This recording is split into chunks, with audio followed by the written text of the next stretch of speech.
Joining me now, Democratic Congressman Seth Moulton of Massachusetts, who sits on the Armed Services Committee and is a Marine Corps veteran. I don't need to tell you, this is a conflict in which 13 American service members have been killed. The total fatalities in the region estimated at over 6,500. Would you call this a skirmish? No, I would call it what Trump called it just yesterday, which is a war. And the idea that they're trying to get around the War Powers Act and skate out of their 60-day requirement to come to Congress for permission to continue this. Of course, the war is illegal from the very beginning because they started a war without coming to Congress. But the fact that they're trying to get around that now by calling this a skirmish is a joke. Well, Pete Hegseth, obviously the defense secretary, said once again this morning that the administration considers the 60-day clock on the War Powers Resolution paused because of the ceasefire.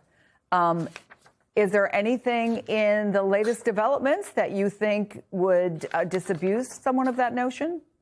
So 2 U.S. destroyers try to go through the Strait. They get attacked by multiple Iranian missiles, drones, and small boats. A convoy of helicopters accompanying the destroyers take out at least 6 or 7 Iranian boats. And that's called a ceasefire? That's what he means when he says the ceasefire is holding? I mean, the Secretary of Defense is a total joke. But what he's saying to the American public is just a bunch of lies. And that's not helpful. It's not helpful to our troops. It's not helpful to our strategy. I have to wonder how much he's keeping Trump himself completely in the dark about what's actually going on in the Strait of Hormuz. The chairman of the Joint Chiefs was asked specifically this morning whether or not this was a pause. And I want to play for you what he had to say, which is a little different. The threshold of restarting is a political decision above my pay grade. What I'll say is it's low harassing fire right now. It feels like Iran is grasping at straws to try to do something across the southern flank. To your question, David, their command and control structure remains very fractured, and I think they're struggling to maintain control down echelon at the edge, but it's still pretty low level kinetics at this point in time. So if it is low-level kinetics in their view, but something very different in yours and many other members of Congress, to be fair, what happens next? I mean, let's just be clear. It's not just in the differing views of members of Congress. Ask the sailors on those destroyers. Ask the sailors who were attacked by 6 Iranian small boats, multiple drones, missile attacks on their ships. They were taking heavy fire, is the description I've heard. So I think a lot of the sailors who are actually in harm's way would disagree with the statements of the chairman of the Joint Chiefs talking from Washington. It's another case of Washington just being totally out of touch with what the troops are going through on the ground. And the fact that Hegseth goes around trying to claim that this ceasefire is working, that the blockade they've put in place, the blockade on the blockade, which is sort of a joke to begin with, the fact that he's saying that that's effective when we know that Iranian ships carrying Iranian oil to sell are still going through the Strait on Iranian pathways. I mean, they're just lying. And they obviously have no strategy to win this war, to end this war. And that's dangerous for us and our allies and our troops. Well, the blockade on the blockade brings me to the place that most Americans probably were not at all familiar with until this started, but now feel it every day that they go to fill up their tanks, right? The Pentagon says Iran is not in charge of the Strait. Leaders there claim their control has actually intensified.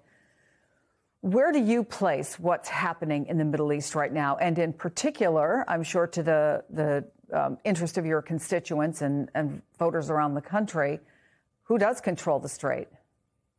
It's obvious that Iran does. It's obvious that Iran controls the Strait, and that's why gas prices continue to skyrocket. That's why costs are up on oil all across the globe. That's why when they do try to send a couple of destroyers through, they take heavy fire, and yet Iranian ships are, in fact, passing through. You know, they've got this thing called Project Freedom, which is supposedly going to allow U.S. ships to go through in peace. but it's not working. And it's amazing. Even that, they admit, is not a long-term solution. In fact, Ranger Pete calls it defensive and temporary, which is kind of funny because defensive and temporary are two words that many people would use to describe Hegseth himself. Of course, for the sake of our troops and our country, he can't be temporary enough. There was a physical fitness event earlier today that President Trump was asked, and he was asked an interesting question, which was this. You said recently that if Iranians were armed, they could take over the regime. Will you arm them? And he wouldn't answer that question directly. He said, I don't want to say that, but why aren't they protesting? They want to protest, but they don't have any guns. So you could have 200,000 people protesting and have 5 or 6 people with guns. And when they start shooting them right between the eyes, you see a guy fall and another fall, and they have no guns. What do you make of the fact that he won't say, of course, we're not going to arm civilians in Iran? Again, they have absolutely no strategy. I mean, remember from the very beginning, the very first press conference he gave about this war that they started without even following the Constitution and coming to Congress for permission to do so, they said this is about regime change, about changing the Iranian regime. Well, I would actually give them credit. They have succeeded at regime change. They've replaced an 86-year-old in failing health who had a fatwa against producing a nuclear weapon with a guy in his 50s who's more hardline. And just in case he wasn't hardline enough, you killed a bunch of his immediate family.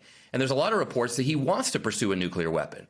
So now Trump finds himself in the position of negotiating not only for a nuclear deal that he can only hope and pray is as strong as the one that he tore up from President Obama, but he also has to negotiate to reopen the Strait.